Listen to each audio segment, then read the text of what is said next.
Hi, welcome to live with food. நம்ம இன்னைக்கு ஆலு பாலக் பார்க்க போகிறோம்.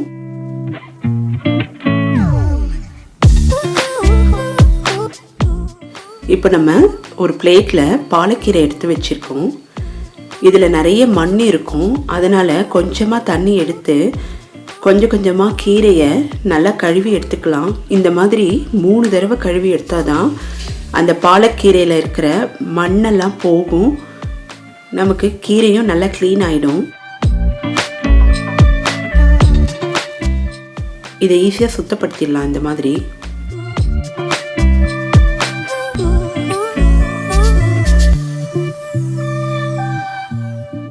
நல்லா அலசின மாதிரி எடுத்தால் தான் கீரையில் இருக்கிற மண்ணெல்லாம் போய் க்ளீன் ஆகிடும். இப்போது உருளைக்கிழங்க சின்ன சின்னதாக கட் பண்ணி எடுத்து வச்சுருக்கேன். இதை நல்லா குக்கரில் 3 விசில் வர அளவுக்கு வேக வச்சு எடுத்து வச்சிடலாம். இப்போ ஒரு மிக்ஸி ஜாரில் தக்காளி கட் பண்ணி வச்சுருக்கேன். இதோட பச்சை மிளகா 2 சேர்த்துருக்கேன். காரம் இன்னும் வேணும்னா கூடயும் நீங்கள் ஆட் பண்ணிக்கலாம். இதை நல்லா அரைச்சிடலாம். இப்போ ஒரு கடாய் எடுத்துக்கலாம். இதில் மசாலா பொடி பண்ணிக்கலாம். முதல்ல தனியா விதையை போட்டுடலாம். ஜீரகம் சேர்த்துக்கலாம்.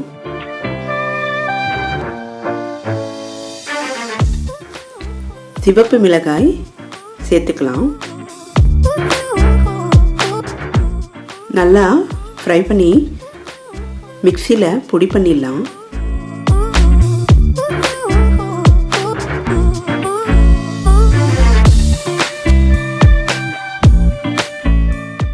இப்போது இதே கடாயில் நம்ம கொஞ்சமாக தண்ணி விட்டுக்கலாம்.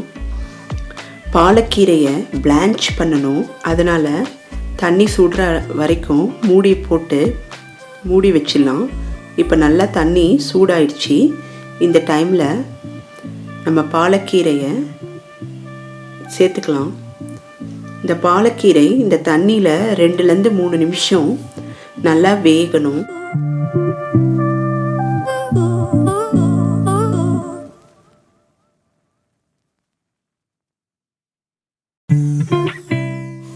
அதனால் கொஞ்சமாக தண்ணி விட்டு நம்ம இந்த மாதிரி வேக வச்சிடலாம்.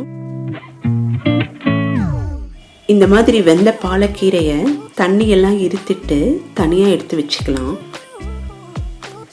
சப்போஸ் இதில் தண்ணி இருந்ததுன்னா நம்ம கிரேவிக்கு யூஸ் பண்ணிக்கலாம்.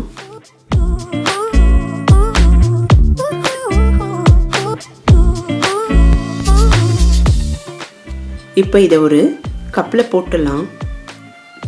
இது மேலே பச்சை தண்ணி கொஞ்சம் விட்டு நல்லா கழுவிடலாம்.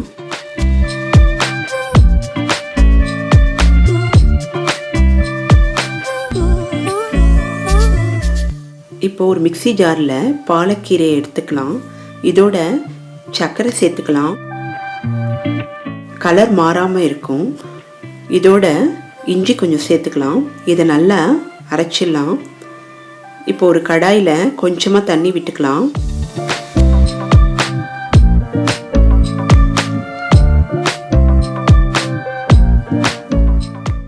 தண்ணி கொஞ்சம் சூடாகட்டும். இந்த ஆலு பாலக் ரொம்ப ஈஸியாக பண்ணிடலாம். ரொம்ப டேஸ்ட்டாக இருக்கும் சப்பாத்திக்கு, பராட்டாக்கு. இப்போ இதோட பட்டை கொஞ்சம் சேர்த்துக்கலாம்.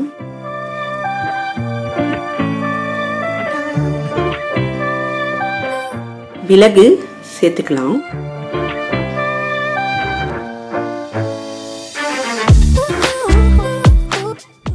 பூண்டு தோல் நீக்கி இதோட சேர்த்துக்கலாம். கட் பண்ணி வச்ச வெங்காயத்தை சேர்த்துக்கலாம்.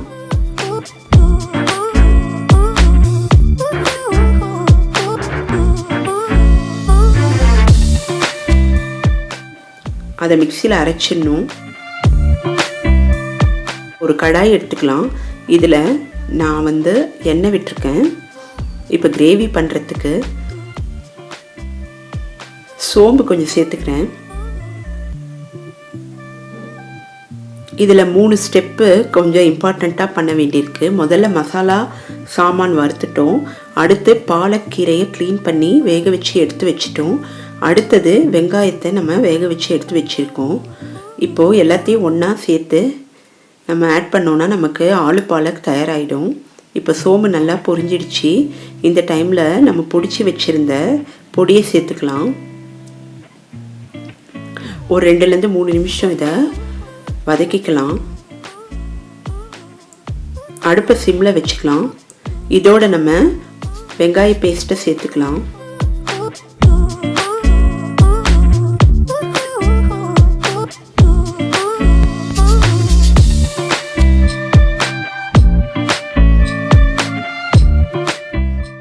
இந்த டைமில் நம்ம கரம் மசாலா சேர்த்து நம்ம இந்த கிரேவி பண்ணோன்னா ரொம்ப நல்லாயிருக்கும்.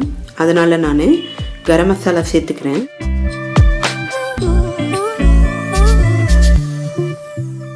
நல்ல ஒரு கிரேவி இது, ரொம்ப நல்லாயிருக்கும்.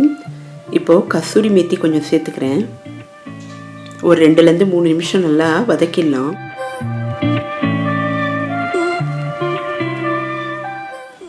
நம்ம அரைச்சி வச்சிருந்த தக்காளி மிளகாய் விழுதை சேர்த்துக்கலாம்.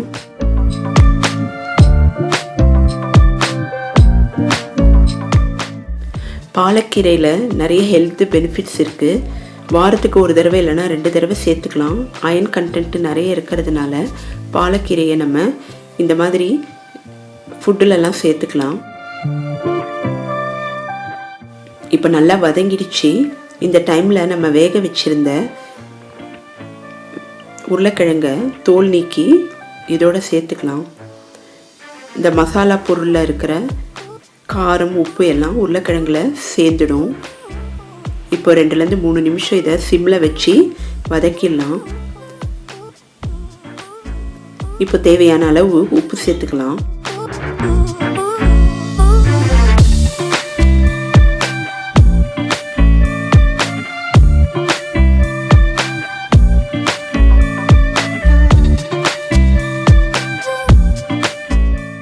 இப்போ மஞ்சத்தூள் கொஞ்சம் சேர்த்துக்கலாம். நல்லா மிக்ஸ் பண்ணிடலாம்.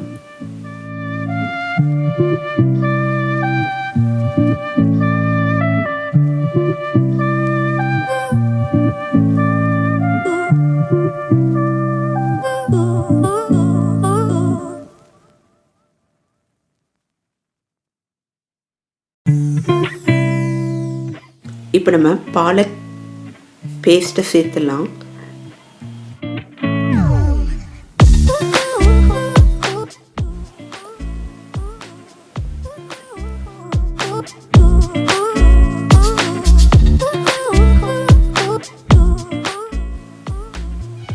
நல்லா மிக்ஸ் பண்ணிடலாம்.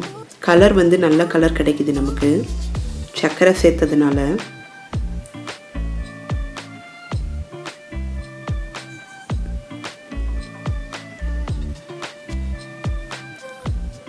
பாலக் வேக வச்சிருந்த அந்த தண்ணியை இதோட சேர்த்துக்கலாம்.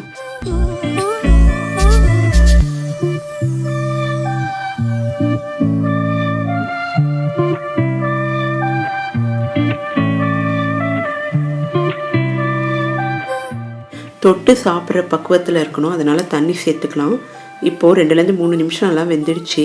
இந்த டைமில் நம்ம பால் கொஞ்சம் சேர்த்துக்கலாம். ரொம்ப க்ரீமியாக இருக்கும் இந்த ஆலு பாலக் கிரேவி. இப்போ நான் கொஞ்சமாக கசூரி மேத்தி ஆட் பண்ணிக்கிறேன். நல்லா மிக்ஸ் பண்ணி விட்டுடலாம். ஒரு 2லேருந்து 3 நிமிஷம் எல்லாம் ஒன்று சேர்ந்து வேகணும். அதனால் மூடி போட்டு மூடி வச்சிடலாம். இப்போ எல்லாம் ஒன்று சேர்ந்து நல்லா கொதிக்க ஆரம்பிச்சிருச்சு. ரொம்ப டேஸ்ட்டாக இருக்கும் இந்த கிரேவி. சப்பாத்திக்கு பராத்தாக்கெலாம் நல்ல ஒரு பெஸ்ட்டு காம்பினேஷன். ட்ரை பண்ணி பாருங்கள். லிவ் வித் ஃபுட் சேனலை சப்ஸ்கிரைப் பண்ணுங்கள். நெக்ஸ்ட் வீடியோவில் மீட் பண்ணுறேன். பாய்.